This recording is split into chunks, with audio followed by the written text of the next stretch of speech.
you've got an ill dog who is emaciated with a heavy parasite burden.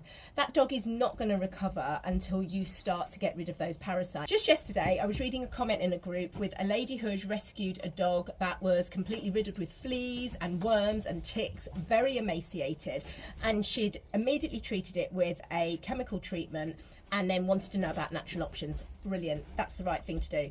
But she got criticised by someone who was like, oh, you've treated them with a chemical, you could have used all these natural options. Well, yes, she could have used natural options, but they take time to work. Sometimes what we need to do is hit these things hard, and then we can go all in natural. And the quickest way to do that is through a medicine. My name is Dr. Helene. I'm an emergency medicine doctor and also a certified animal aromatherapy specialist, and I love to help people with an integrative approach to their health and that of their pets.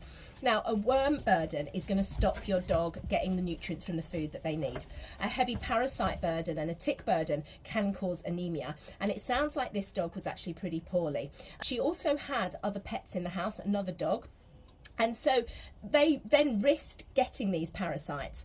We shouldn't be so closed off to either side of the spectrum, the conventional side or the traditional side of medicine, to not integrate.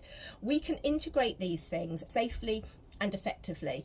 And if she hadn't addressed the huge parasite burden immediately, that dog is not going to recover well. I love natural options. My dogs do not have any of these toxic flea chemicals or anything like that. I manage them naturally. But if I needed to use them, I would, because it is more important that my dog's health is maintained. And if they have got a heavy parasite burden, they are not going to get well quickly. They are not going to recover quickly. This dog was emaciated. They're not going to get the weight on and we need to get a good microbiome and feed that dog nutritious food. That is not going to be achieved with a heavy worm burden. I've had a dog with a very low worm count. I test them every couple of months with a worm count.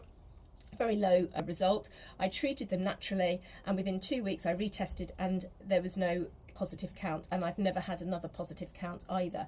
If that second count had been positive, I would have just got the medication, hit them with it hard, and then retested them again in 2 weeks just to check it was clear.